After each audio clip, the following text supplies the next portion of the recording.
What is one of the most common misconceptions that Christians have about hell, would you say?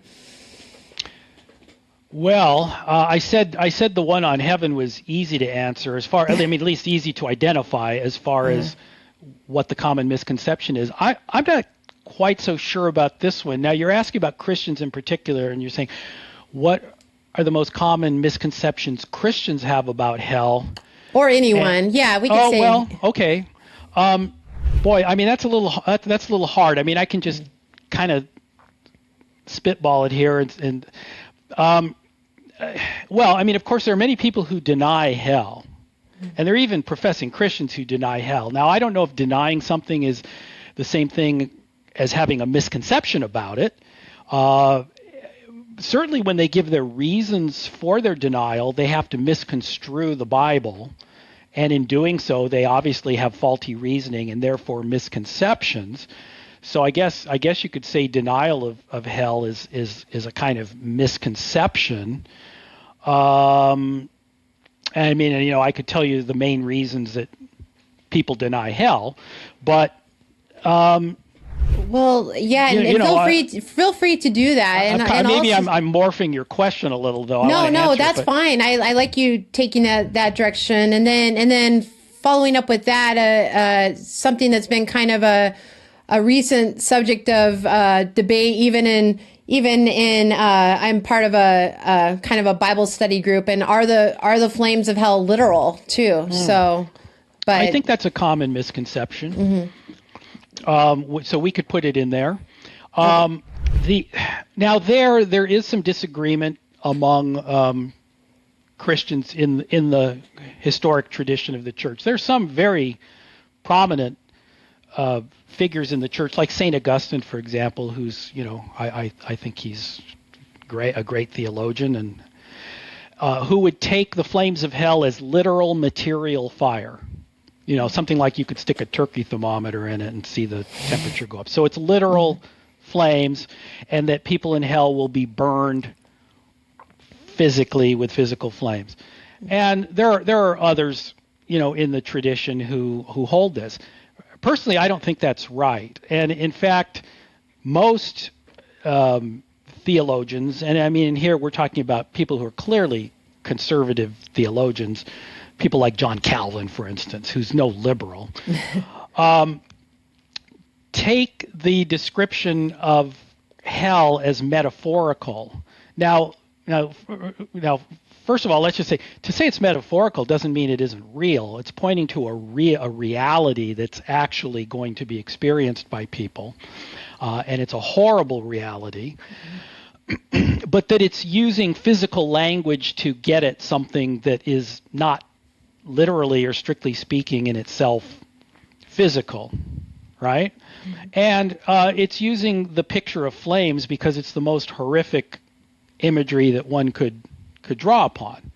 Now, again, this isn't a dividing line between orthodoxy and heresy. There's differences of opinion on this, but it seems to me that there's good reason for going with like the direction of Calvin and most conservative theologians, I think, that you would look at today would agree with this.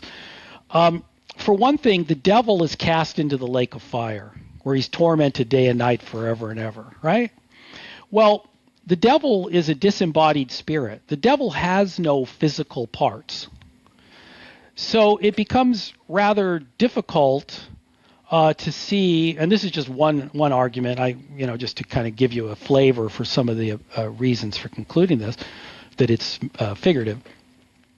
The devil has no corporeal or physical body on which literal material fire could operate. So how is it then that the devil could be burned in a literal, fire? Now, I will say this, and that is that in the eternal state for unbelievers now, we've been talking about the eternal state for believers on the new heaven and the new earth, right? But the eternal state for unbelievers is also embodied. It's an embodied state of existence. Unbelievers are resurrected in physical bodies. Their spirits and their bodies get put back together. But there, the book of Daniel and other places, it doesn't give details about it, but it is described as like a body of shame or it's a contemptible body, let's put it that way. We don't know the details or what it looks like or smells like or whatever. But granting that unbelievers have physical bodies, then I fully would surmise from that in the eternal state, which is the Gehenna of fire, that unbelievers will experience, that they will experience physical pain. I don't think it's like with a blowtorch or something, that kind of thing. Mm-hmm. But because for beings that are embodied, what we might call psychophysical unities, as we have spirit and body, when we are distraught and we experience emotional pain, it affects our bodies and vice versa. We feel it in our bodies. So I have no doubt, while on the one hand I take the flames as referring to a state of unutterable anguish, just like I take the other metaphors, the devil's bound with a chain. I don't think he's got a literal chain. Again, he has no physical limbs on which he can. But the Bible uses these kinds of metaphors. It's full of metaphors. Jesus is the door to the sheep. He doesn't have hinges or something. But we know what the metaphors mean, right? So while I don't think the flames are literal, flames like with a match, I do think that people in hell, understood as Gehenna, the lake of fire, right, will feel physical pain connected with their condition, just as we would if we were in a state of extreme anguish and torment and remorse and weeping and gnashing of teeth, as it describes. That I would take as on the literal side, because they will have literal teeth, right? Mm-hmm. So that's what I would say about that. By the way, in answering the question just now, it occurred to me that when you talk about one of the most common misconceptions Christians have about hell, and you can hardly blame them for this, because our English translations use a single English word, hell, to translate different words in the original that don't always point to the same thing. So here you have one word that's doing double or triple duty sometimes to point to different things, and you have to be very careful looking at the context. So hell in the eternal state, as I was just talking about, is the Gehenna of fire, the lake of fire, right? That refers to, again, the final embodied state of punishment. But before you have hell in the body, you have an intermediate state between death and resurrection. And while the righteous in the intermediate state are in heaven, while their bodies are in the grave, the wicked are in Hades, or in the Old Testament, that's the Greek word in the New Testament. In the Old Testament, it's Sheol.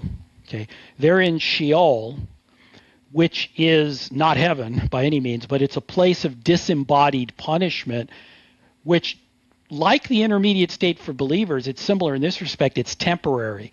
So the unbelievers' bodies are buried in the grave, and their spirit survives the death of their body, just like the spirit of Christians survives the death of their bodies. But they're in a state of temporary punishment, which is Hades or Gehenna. Now, that's also translated by the English word hell. But it's different reality, because, like, if you look in the book of Revelation, it says death and Hades, the intermediate state, are cast into the lake of fire, the Gehenna of fire. So hell is cast into hell, you see, if you see what I mean. Mm-hmm. But hell, as hell without the body, becomes hell with the body. And again, the Bible is actually more specific by separating that out with two separate terms. Again, and this goes back to your earlier very good question, why is terminology important? Well, it helps us to point to the reality that we want to point to. And do you have a term that you use for the hell-like intermediate state? Well, if you want to be precise, you could say Hades. Okay. Because see, another thing too, and we don't want to get too far into the weeds with this, but the word hell can also refer to the grave. In other words, the state of being dead. The word Sheol can refer to the grave.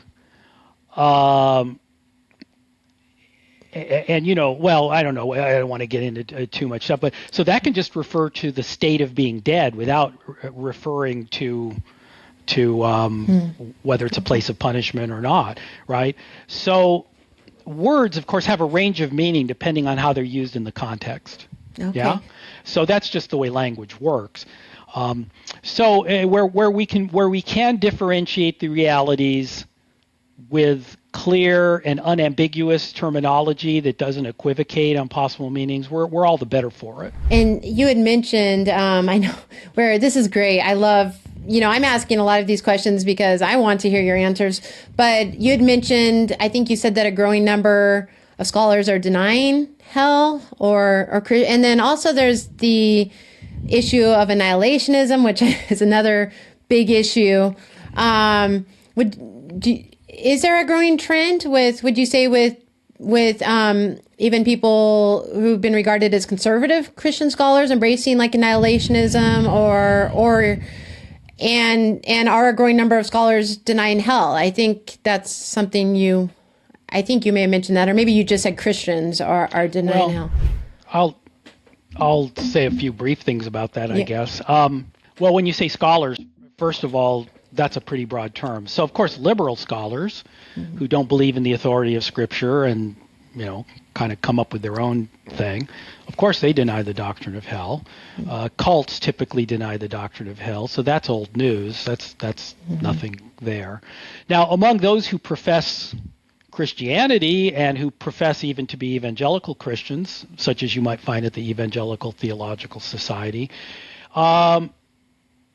I wouldn't say it's the majority opinion to deny hell. And here again, let's define our terms. Hell as eternal conscious punishment.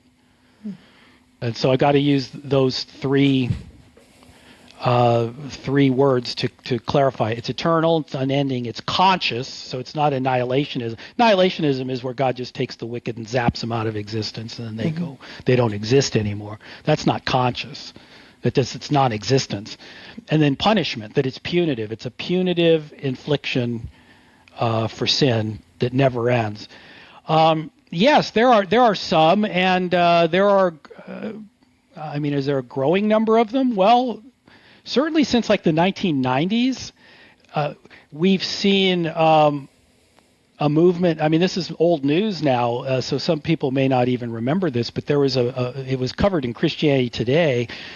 Called Evangelical Mega Shift, which was charting this shift, which has only continued, but at the time it was a notable shift, trying to sort of frame a kinder and gentler theology, right? And also with kind of an apologetic interest to see, what the world is going to accept, because the doctrine of hell, of course, is a major sticking point. It's not one of the more popular doctrines. People are cool about heaven, but sometimes not so much about hell. Although, interestingly, a sizable majority of Americans believe that there is a hell. We might find that surprising. That is, yeah. However, almost nobody thinks they're going there. That's the interesting thing. So hell is for Hitler. Hell is for whatever, these really, really horrible people. But they do actually believe in hell. So really, if you're going to frame it according to what the culture will accept, the surveys, Barna and others have done these, show that most people believe in a hell, actually. But anyway, I don't want to get too far off field of your question. So yeah, there are some within the evangelical world or professing evangelical world, and I know because I get nasty emails from some of them, that think no, and usually it's a God of love couldn't send somebody to eternal hell, or the language it talks about destruction means God zaps them out of existence. I don't know. They're just a various things. Now, universalism, which is the idea that everybody will be saved in the end, which is different from annihilationism, because that's the view that those who ultimately don't repent, God says, well, all right, I'm just going to eliminate you from existence. You don't exist. But universalism is the view that everybody is saved eventually in the end. That view has had relatively few takers among evangelicals, but I see more and more people embracing that now within the, again, professing evangelical community. Again, it's not a majority position by any means, but relatively it's gaining a bit more traction, and there have been some publications and things that are flogging that position, I guess you'd say. So, yeah. Anyway, well, I think will be very helpful for our listeners. So, moving on to my next question, what should we conclude? You have a chapter among your 40 questions. One of your questions is, what should we conclude about those who claim to have seen heaven or hell?